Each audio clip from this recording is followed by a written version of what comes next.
সন্ধ্যার আকাশে দেখো কি সুন্দর চাঁদ উঠেছে। এখনো পরিপূর্ণতা পায়নি, কিন্তু দেখতে মনে হচ্ছে পূর্ণিমার চাঁদ। আর হয়তো পরশু দিনে পূর্ণিমা হবে। কিন্তু সন্ধ্যায় এত সুন্দর করে উঠেছে না, দেখে মন্ত্রমুগ্ধ হয়ে যাচ্ছে।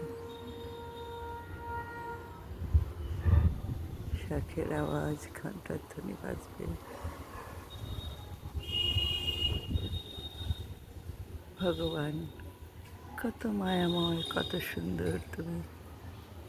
নীলে গগনের ললাটখানি চন্দনে আজ মাখা, বনে বনে হংস মিথুন মেলেছে আজ পাখা। পারিজাতের কেশর নিয়ে ধরায় শশী ছড়াও কি, ইন্দ্রপুরীর কোন রমণী বাসর প্রদীপ চালু। রজনীগন্ধা তোমার গন্ধ শুধু ঢালো।